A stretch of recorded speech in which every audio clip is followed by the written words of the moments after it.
That'll get us reported. Don't worry, I'll cut it. I'm cutting it. Don't.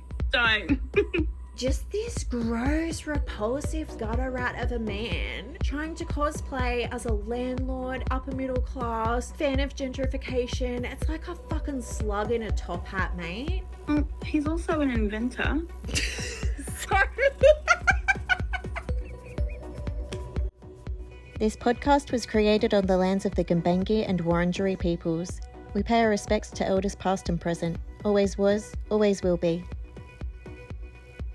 We wanted to give you a heads up that this podcast discusses themes such as domestic violence, coercive control, sexual abuse, and child abuse. Any similarity to Nicholas Firefly of Queensland, Australia is due to the fact that this podcast is about him. We have reached out to Nicholas to give him the opportunity to come on the podcast and tell his side of the story. However, he declined our offer. The views shared in this podcast are our opinions and interpretations of events, not statements of fact. Descriptions of behaviours and characteristics refer to observed patterns and dynamics, not diagnoses or criminal allegations. We created this podcast because we found ourselves in the unusual position of needing to warn women about a man whose MO is extraordinary. We believe that extraordinary claims require extraordinary evidence, so here is ours. You're listening to Catch the Dragonfly with Kiki and Jules, a podcast about a lover, a charmer, a farmer, and what happens when you try to con a true crime girlie. Hello, welcome to Catch the Dragonfly, episode 4. I'm Kiki. And I'm Jules. If this is your first time joining us, we recommend you go back to our previous 3 episodes. They'll fill you in a bit more.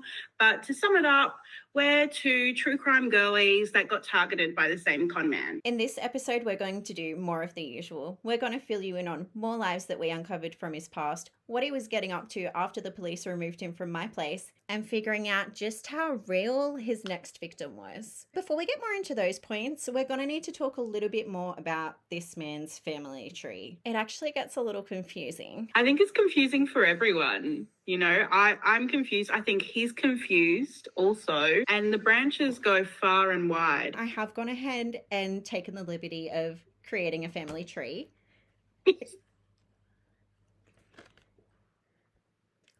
Yeah. Just to help us along, because as you said, it's quite confusing. Here's Dragonfly in the middle. He's wearing a tie? Yeah, he's a businessman. Where's his briefcase? He left it at his business meeting.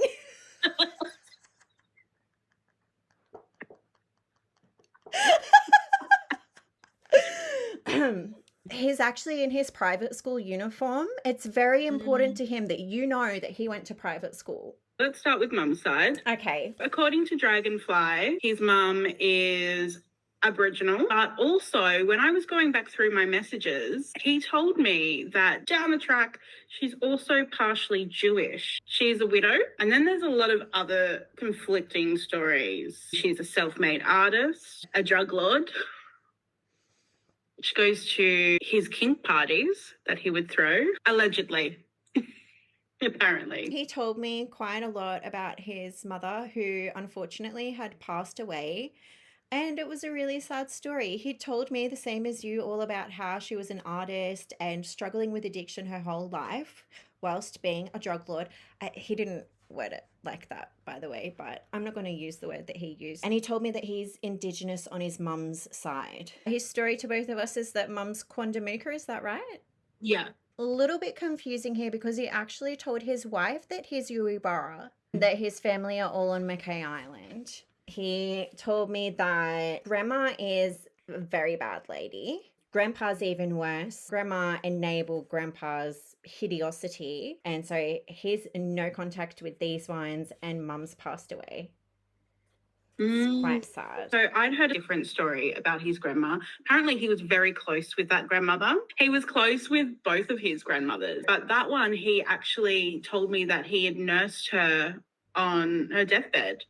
And that's why he had one of his properties. Everyone else got cut out, but he got the house because he'd been there for her. So in his story with you, was he saying that the grandparents were still alive on his mum's side? Grandma is still alive, and a major problem. He has no contact with grandma because he can't forgive her. And his grandfather died in a story that was absolutely shocking to me. The grandfather had died from, yes, shocking circumstances. Well, I'd just like to clarify that his mum is alive and I believe well. She is not deceased, as he told you and other partners. There is one more person on mum's side of the family who we're forgetting. Uncle Hugh. You see, everyone else has got a little line drawing, but Hugh's looking kind of handsome because this is a major issue that my friend Hugh was a bit too handsome for Dragonfly's comfort. So this is the friend who Dragonfly lied and made up a story saying that they were related. And this was to boost his status as saying that he was a quantum mooka person, which Hugh thoroughly debunked by setting a little trap for him that Dragonfly fell for. Also because Dragonfly was very worried that I might non-monogamously become involved with Hugh, which would of course be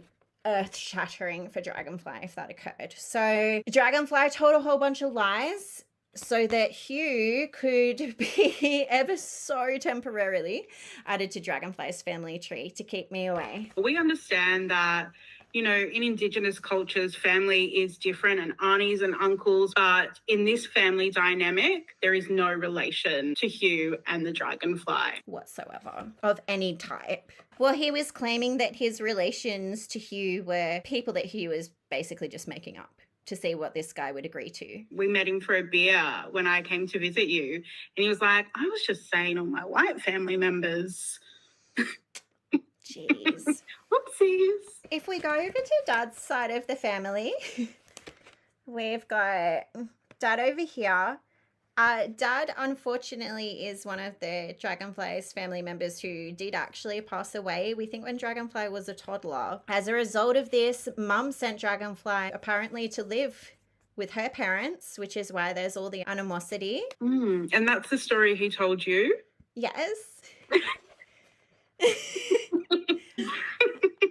Are you saying there's another side to this story? I mean, listen, potentially, like life according to Dragonfly, it chops, it changes. Who knows where we're going to end up at? It's like one of those books where you get to choose which door you want to go down. Dragonfly's story to me about this side of his family is that this is his white side of the family. They're from, well, here's the thing. His story about this, it started off that his dad's side of the family was from an unknown country in continental Europe, but that granddad, and this is a quote, okay, granddad apparently looks Jewy. That was the original story about the Jewish heritage. However, at a later date, when Dragonfly needed some extra sympathy, this story would evolve and become much more dramatic. It's interesting, the stories that you hear about the paternal side of the Dragonfly's family, because honestly, it seems like they've done a lot for him. When you really step back, you don't listen to the things that Dragonfly has said, they've been pretty great. And they've got some perks. They've got a nice holiday house on the island. They look after him. They hear his silly stories. It's funny because that side of the family, being Jewish, only came out the second time that I got with the Dragonfly 4 years later. The first time he'd only said his Jewish heritage was on his mum's side, which really made me, scratch my head a bit. Real thinker there. So his claims about Dad's side of the family are basically, Dad's a scumbag, according to him. This is Dragonfly's words, because Dad's dad is also a scumbag who would just go back to Europe all the time, take his wife and make her watch him have sex with workers in brothels. And that this man even built the beach house as an affair shack to go and get away from his wife to have sex with heaps of women. Yeah, he built it with his dad. Yeah, Grandpa and Dad built it together for their affairs. It couldn't be a veiled confession. It sounds totally legit. Don't you know he only takes loves of his life to that island? It's not a shag and shack. No. So, whilst this section of Dragonfly's family was living in continental Europe in the 40s, if we go back a little bit further, it seems that they were actually in the UK, because further back on his dad's side is, of course, Mary Shelley, author of Frankenstein. That's right. Stop it. He has so many famous family members. Mary Shelley is a really crucial part of this story, of course, because she's the ancestor of dragonflies who was hanging out with none other than Lord Byron. And that's how his family got the Byron family, Jules. Stop it. Is That's this what right. he's told you? That's right. It's what he told his wife. She said that there might be something to the family having some sort of jewels. I'm not too sure if Mary Shelley is really a member of the family, but we will be getting a Ouija board and reaching out to Mary Shelley. I also love, Elvira? Oh, yes, Elvira. That's his cousin. Yeah, I heard about He's that one like too. second Oh cousin. my gosh. He just loves to hang out with her when he goes to the States. Mm-hmm. That's the really confusing family tree. Oh, shit. Nope. Gotta tell you more. Something that I found particularly confusing is that this auntie right here, Dad's sister, which is the European side of the family, is apparently an Indigenous elder on the island, when it's only his mum's side of the family who's Quandamuka, according to him. It's pretty confusing, and questions are not encouraged, so please hold them until the end of your life. He can't cope. He can't cope right now. He needs a break. People are asking, is he Indigenous? Is he not? We really don't know what the story is with his heritage. It would never be for us to make that call. All we can say is that he's got a lot of different stories. It's very confusing, and it doesn't really seem that his story is about anything based in fact. It's more just based on getting his immediate needs met. We have had people asking us for this information. Who knows? The Dragonfly lore, it doesn't match up. We really hope that this excessively confusing family tree has laid the foundation for what is going to be a cacophony of bullshit coming your way in the rest of the episode.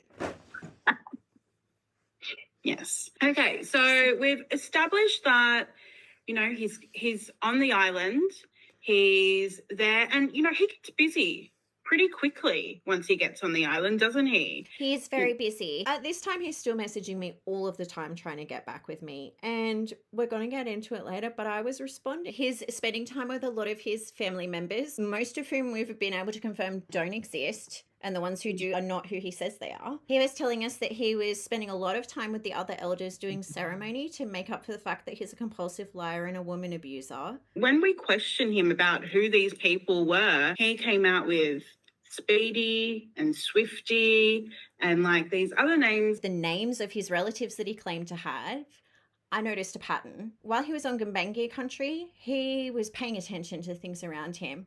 And we're going to get back to that because it is astounding the things that this man notices and takes in and never mentions to the people around him, but he's banking it for later. When we got the names of all of his relatives that he was saying he had on the island, we could see that he had deconstructed the names of the Barraville murder victims and was using those names as his fake relatives. If you live on the mid-north coast, the Barraville murders are fairly well known. There's been podcasts made on them. There's been further investigations. It's likely that, like you said, he was just noting and banking. He'd spent a lot of time in the area where these murders occurred. There are posters, there are banners, there are people getting around with t-shirts on about these victims.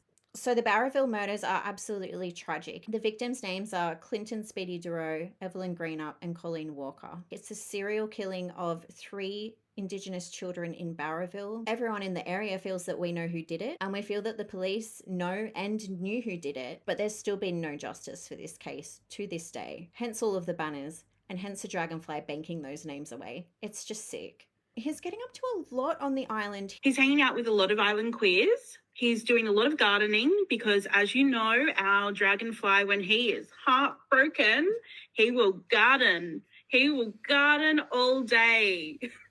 Actually, it turns out his grandpa's garden was not enough. He told us that he had to join land care, spending a lot of his time, he said, with the island old people doing land care. The 60-plus-year-old alcoholics It was strange how everyone in the island he reported to be an alcoholic. and over 60, except for the queer youth. Except for the queer youth. He was obsessed with the neighbours. He had so many stories about all of his neighbours. Was a prison guard, and in fact, it was his prison guard when he was in juvie, apparently.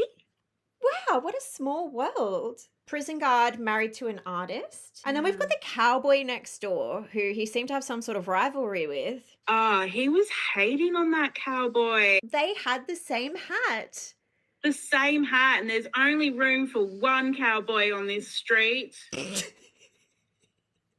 That was apparently what was saying to everyone. Apparently that neighbour dropped down on the beach with a stroke. It turned out to be a horrible curse that he'd made, which he went on to tell us that despite being unable to come up with any remorse for what he'd done to either of us, he felt awful remorse about cursing his neighbour, and all the reason for it, because as it turned out, this was the second person in Dragonfly's 43 years who we could verify had an actual death. Yeah, he did actually die, and despite them being mortal enemies, the Dragonfly actually spoke at his funeral, gave a eulogy. Actually?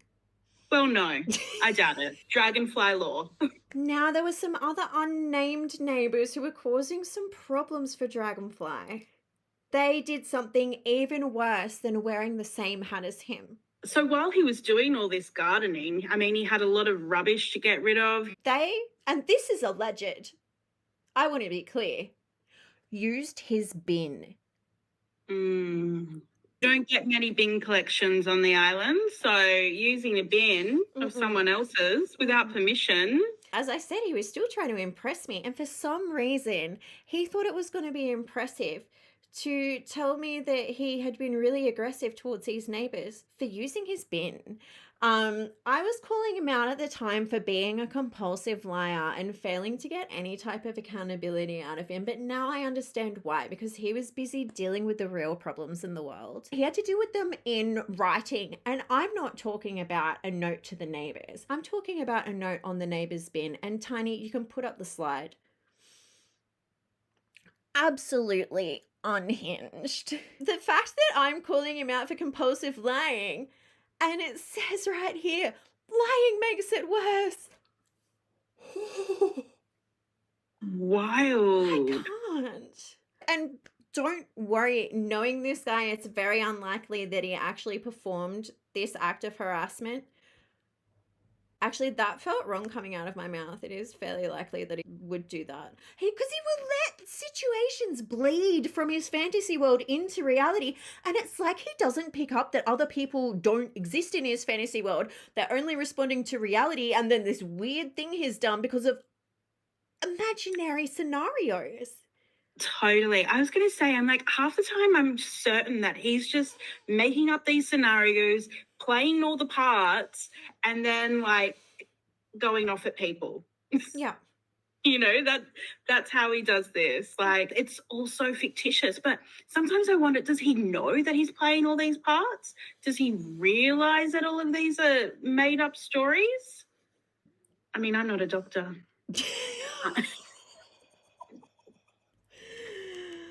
Unlike fake Jules, you don't have a PhD. I don't. He gave me nothing. I just want to actually put out my formal thank you to Dragonfly for giving me a PhD. I really appreciate that.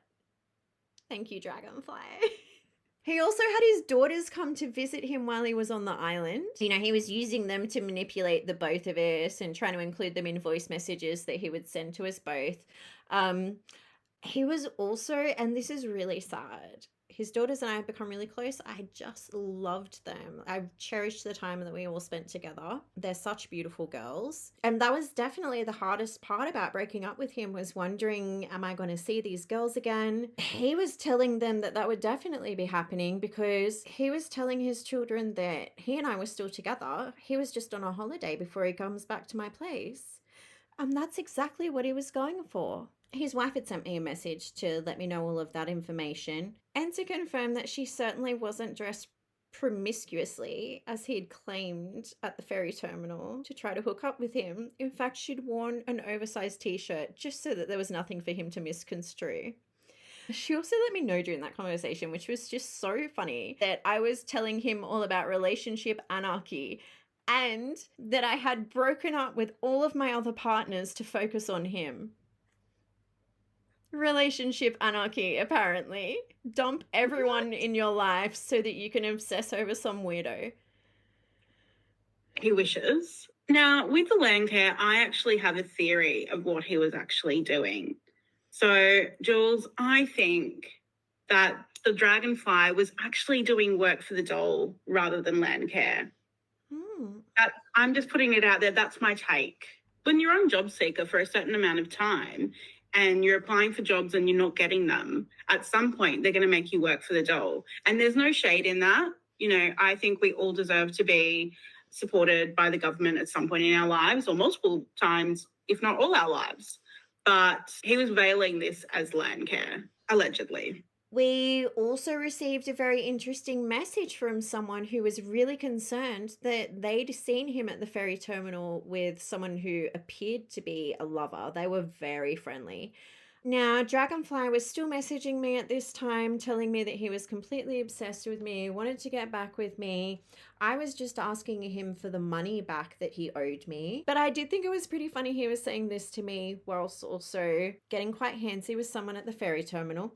So I told him, I know that you have a new victim, which he outright denied. And how very dare I make the implication, because he'll have me know that that is not a lover. That's actually his friend. He means the mother of his friend who he met at a poker tournament. And he let that friend come and stay in his house so he wouldn't have to sleep in a tent on the beach. And she was being stalked. So he was offering her sanctuary at his house, possibly in his bed. So how very dare I insinuate that he might have been being a creep at the ferry terminal whilst being a creep to me? He's just trying to save the day. He's trying to be a good friend and he's trying to shelter an abuse victim. Turns out a lot of people in Dragonfly's life get stalked. Mostly him, according to him. More of that in later episodes. We knew there was a potential victim who we'd met on the ferry. But here's the thing, we couldn't be sure if she actually was a victim, because if he's telling us stories about someone, it could be anyone from someone who's been completely fictionalized to someone who he laid eyes on once and created a whole storyline about, or maybe it is actually someone who he's exploiting, and we had no way to know until we got this information. It seemed that he really did have a victim. So the original victim had dropped out of the storyline. He only was seeing her on a professional basis, which we will get to in this episode. Well, the story with me for that person who he originally met on the ferry, it wasn't quite strictly professional. He had let me know that she'd tried to flirt with him. And, of course. And he told me about some really special tender moments. I hadn't heard about the tender moments, but I mean, it's a given that, listen, if you're a hot-blooded woman, you won't be able to resist him. You will flirt. But there were all these other people that were showing up with really similar names. He had also disclosed that he'd been on the dating apps at that time. God knows why he would admit that, but he did. Really, we knew that he was on the prowl. He had at least laid eyes on someone, but we knew that there were definitely people out there that we needed to be worried for. He owed me quite a significant amount of money, and I was at a time in my life I wasn't sure what was going to be happening for me financially. I couldn't afford to just let that go. I was trying to get it back from him, and so therefore I was responding to some of his messages. I was reminding him to stop lying to me and to pay me back. He just couldn't help but be so abusive to me during this time that I thought, I can't just be talking to him while he's being like this. It's grotesque. It's not good for my well-being. And so I thought, what can I do so that I can still keep the lines of communication open, not have to block him outright, because I want a chance at getting this money back, but I need some sort of deterrent to his abusive behavior. And I thought, what would he hate the most? to have to do if he was abusive towards me? And of course, we know the answer to that. It's take accountability and apologize. So I told him at this point, we're not going to be talking anymore until you apologize for the horrible way that you've been treating me. If you're going to be abusive to me, if you're going to try to force me to make small talk with you when I'm just trying to get my money back, if you're going to be abusive to me when I won't give in and make small talk with you, then we just won't be talking at all. And it's not that I thought that any apology from him would mean anything. It was just meant to be an administrative burden that makes him uncomfortable so that he would maybe think twice about being overtly abusive towards me, knowing that he wouldn't get access again until he'd done the horrible, painful, gut-wrenching act of apologizing. And oh, the silence was beautiful. I mean, really, you know what it's like. Wall text, voice message, Jules. While he was not plugging away on an apology, he sure was plugging away on getting his hands on some money. I suppose he wanted to see if he could pay me back. Don't get the wrong idea. I don't mean that he was looking for work. Although he did try and get his forklift license. He did. And then apparently crashed the forklift and never went back again. And he crashed it into a Tesla. What? A Tesla covered in pallets.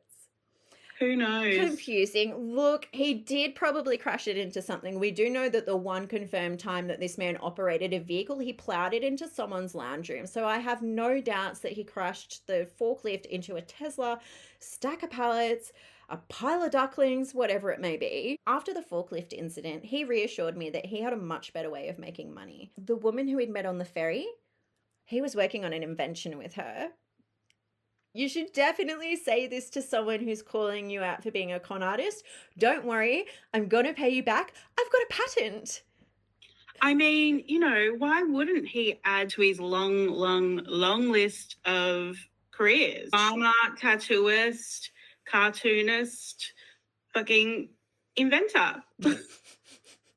Unfortunately, he couldn't tell me too much about it because he was really busy at conferences. And the NDA, you know. The non-disclosure agreement was quite prohibitive. Working on an invention with her, of course, it was quite tricky because, as with absolutely everyone that he met around this time, he alleges that she was a rabid alcoholic. Very difficult to work with, not paying him for his work, owed him thousands of dollars already. And it was at this time I was still talking more with his wife. We were uncovering more and more, comparing our stories. She let me know that he was still finding ways to abuse her. Not only had he conned her for a decade, lived on her property rent-free while sponging off her in every way possible, mentally, emotionally, and physically abusing her, now he was trying to rob her on his way out. She was divorcing him, and he said, "That's not going to happen unless you pay me out tens of thousands of dollars." Single mum to his kids, so he's been conning for a decade, and he's decided he would love a parting gift from her. So at this stage, we don't have contact with him anymore. You still need your money, and we need to get the warning out there to other victims. How are we going to figure out who they are, who's real, who's not, if we're not even talking to him? Not that that's the way to find out. That brings us back to the end of our last episode. You got a really important message. I did. Like I said in the last episode, I posted on the Sis Are We Dating the Same Guy groups, and I finally got a response that wasn't telling me how ugly this person was. And they were saying, "Hey, I know him, message me." And so we messaged her. Dragonfly finds quite a lot of his victims online, and it's not just dating apps. He's got a few places that he likes to haunt. And one of them is a Simpsons meme group with a lot of members in Brisbane. And it's a quality meme group. This is actually a quality memer. She had good memes, I gotta give it to her. And he was up to all sorts of things in this group. He not only was prowling for vulnerable victims, but he'd really find any way to get some of that psychopathic stimulation that he loves. For example, one woman made a post that was pretty controversial, and she was being called in by people in the group. When she responded responded antagonistically, Dragonfly felt that it was his time to shine and to come in and to write her the most vitriolic, abusive messages you could imagine. Not only was he up to things like that, he was looking for blood. When a particular group member made an anonymous post that showed that they were feeling really vulnerable, he saw opportunity. He was straight in the comments, offering a free tarot reading, which he wouldn't usually do it for free, implying that he does it professionally. But she's a friend already. So that's how they met. Not in childhood, like he later went on to claim, but in the year of our Lord Pedro Pascal, 2023. They had some conversations. He shared some lies. It kind of seemed to fizzle out. I don't know if she wasn't providing him the type of stimulation that he wanted, if he was too distracted with me and all of his other victims at the time. Maybe he just needed her for the back burner. Yeah, I mean, I feel like he had a fairly full dance card, but hey, this guy likes to take on as much as he can. It's someone who just had a kind of brief connection with him, knew who he was. She messages us. We give her the rundown of who this guy is, what he does and how he treats women. We said to her, we're really worried that he has a current victim, but we can't quite figure out what's going on. She says, I'll find out. I'll message him. I'll tell you everything he says. And we're thinking, not sure about that one. You don't want to just put someone in this guy's trap. Totally. But, you know, we thought, okay, so she's got us to kind of clarify whatever he's saying to her. And we get to have a fly on the wall perspective of how he's going to tell a story. She really assured us that she was up for the job. She was telling us all of her friends are guys. She knows how to interact with men really well, and that she really wanted to make sure that he wasn't going to get his claws into anyone. And at the end of the day, we were thinking about how safe or unsafe this was. It's just one of those situations where there's no good option. And we thought, we can't just leave someone at his mercy. We've got to take this opportunity. We found out that he'd told her a few lies in the past, but now that she was messaging him again, he was telling her a lot. So he'd actually gotten back in touch with her in April when you kicked him out as well. So he'd got in touch with her saying, you know what, it was just too hard to be with Jules. It was time for me to leave. And that's why he was going to the island. He'd also told her about the forklift. And so when she asked him if he was forklift driving, he decided that, no, I've decided the forklift life is not for me. I'm retired. I'm just doing the beach life. Just wine after 11. Going to the beach. But how is he supporting himself? Well, you know, he gets pretty good bang from his rental properties. Oh, of course. Mr. Moneybags. How could I forget? It's really interesting that this guy loves to claim to be a class war veteran, but he clearly simps the aristocracy. He is desperate to cosplay as a landlord, and it's deeper than just that, though. It's not that he said some really twisted stuff, such as implying that a small indigenous town on the mid-north coast would be better off once it gets gentrified. Oh my God. He's so gross. He's such a wannabe classist creep. He would constantly talk to me about being upper middle class. And I'd be like, I don't understand why you are telling me this. Why are you trying to boast about being upper middle class? When she offered to go double agent for us, she asked us how she should approach it. Should she be flirtatious? We were like, no, be friends. I mean, we knew what the Dragonfly is like, and there's no way he'll be able to not get flirtatious anyway. So we warned her that that would happen. And sure enough, soon the Dragonfly was telling her how, you know, he's not dating. There's no one on the island. In fact, he's the only queer on the island. I guess everyone left the queer mentorship groups. So lonely. Yet another loss. Between fictitious stories about him being the only gay on the island, there was also other crazy stories that he had. One of our favourite stories. He told her the story, which is fantastic. I mean, you can only make this shit up. This is the story of the Dragonfly's grandfather's friend, Jim. Now, poor old Jim, he happened to die on the couch while the Dragonfly's grandfather was hosting his annual wine tasting weekender. Yeah, there will always be a lot of these things, you know, like, oh, well, every year we do this. He loves to talk about extravagant events. Jim put himself to bed early and he laid down on the couch while everyone else kept on partying. They thought that he was just sleeping the whole time, but they realized the next day that he'd actually died. Oh, no. Yeah. So what do you do when you find a dead person on your couch? Wrap him up in a tarp? Yeah, exactly. Wrap him up in a tarp and then take him back to the mainland on the barge. Why did Dragonfly have to deal with this dead body? That's something you have to ask the dragons. The island's different. It doesn't follow the same protocol as everywhere else. You know, if you die on the island, you better hope you've got someone to take you off the island, or else you're staying put on that couch.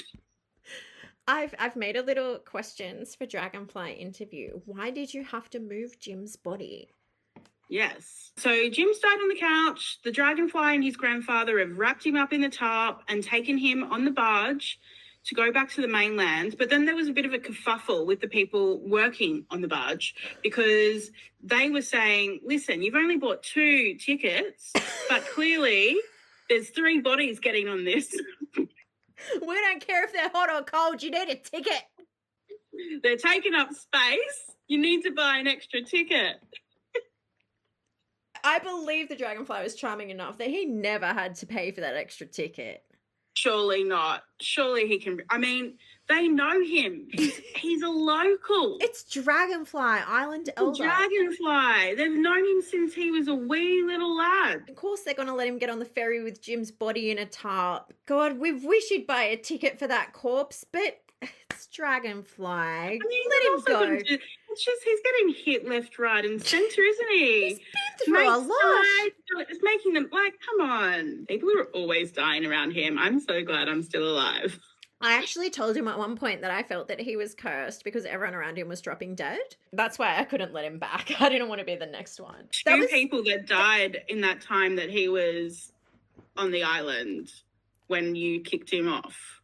There was the guy that actually did die and his friend. Yes, he did claim while I was calling him out for his lies that one of his friends had just died in a horrific accident. This friend he did forget to continue bringing up further. Yes, yes. Ever again.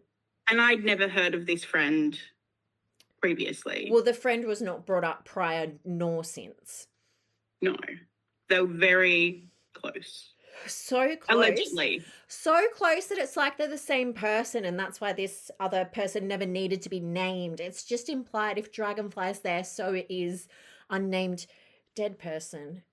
Well, he can always just rip up someone and use part of their name. If you just jumble up some letters, you can probably find another name inside of a name. It was really interesting, though, that this person died in quite a horrific and specific accident that was not reported in any news outlets. This person did not have an obituary, didn't have any social media, didn't have any family or friends posting about them on social media, didn't have a death certificate, didn't have a funeral notice. I mean, really. And that happens a lot. I noticed when his grandmother died, just before his cancer, I was actually already a little bit sus and looking for something to confirm. My friend and I were both looking, and we're pretty good detectives. We can usually snoop something out. There was nothing. None of these deaths get any kind of recognition. Was his grandma posting from beyond the grave on Facebook like his other grandma was? Well, apparently, yeah, it looks like it. It looks like And they're saying that the older people can't figure out technology, but they're using it from beyond the grave. That's right. There were a lot of stories that we were getting from the Dragonfly through our double agents. It's really interesting because within a short space of time, he goes from saying, I'm retired, it's the island life for me, that's what I'm doing, I'm rancho, relaxo, but then it changes very, very quickly to going, oh no, I think it's time to leave the island. It's time to maybe start getting onto the mainland. You go crazy. You become an alcoholic if you stay on the island. He can't join the ranks of these crazed alcoholics. Land care. Basically watering the plants with vodka at this point. These people are such drunks. While we were talking with our undercover girlie, we were filling her in about more and more of Dragonfly's story. And one of those things was the fact that I wasn't speaking with him because I'd put in that administrative deterrent. You know, we'd said to her, he's so lazy, he loves to use ChatGPT for things, such as his list of love qualities that he sent to the both of us. We're worried he's going to try to get away with using a ChatGPT apology, which obviously is going to be a waste of my time and it isn't going to achieve the outcome that I want. We told her about his awful domestic violence history, his fake jobs, his secret children, his dozens of so-called sperm donor children who simply don't exist, about his overseas trips that he's never been on, about his fake assets, his fake car, him claiming to own a real car. There was really a lot to fill her in on. So she was fully aware. She knew exactly who she was dealing with. These lies are just so ridiculous. You can debunk them without Google. You literally just need a modicum of knowledge and experience on this planet as a human being. Listen, I've watched enough Law and Order to know abuse of a corpse when I see one or hear about one. Okay?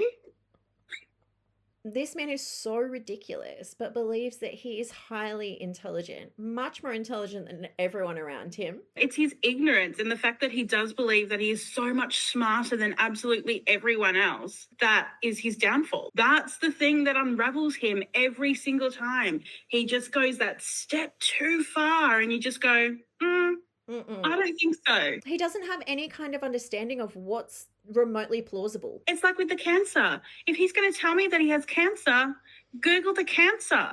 Google the cancer that you're telling me you have. Because if my partner gets cancer, do you know what I do?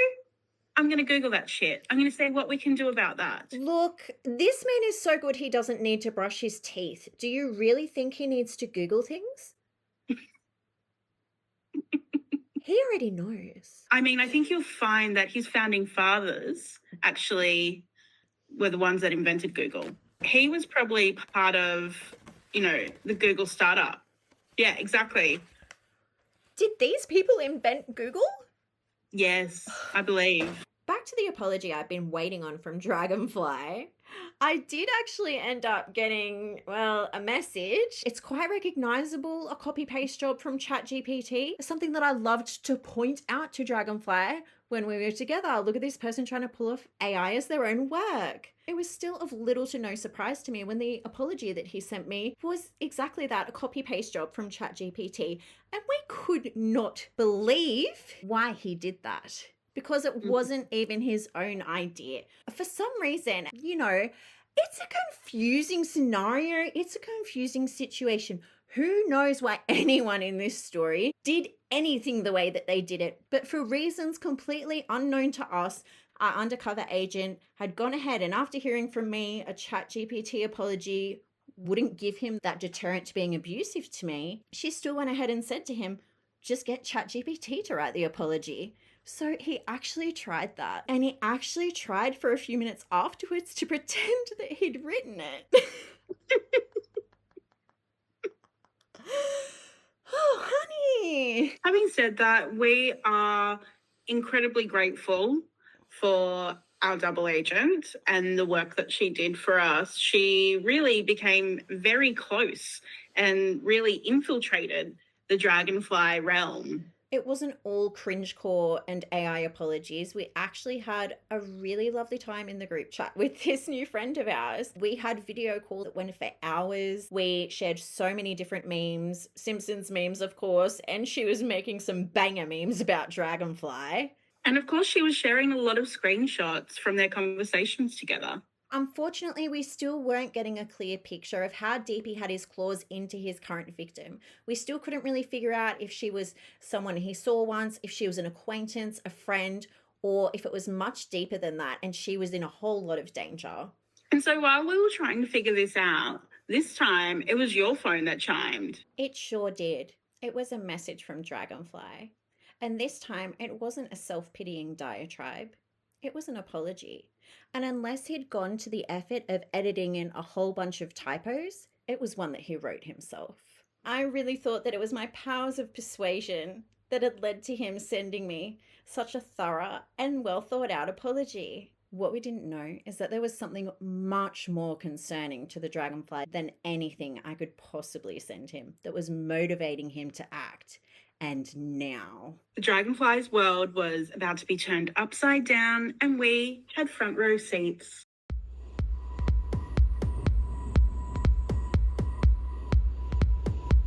I mean, it's not untrue, him being an inventor. He invents so many stories. Invented an entire life.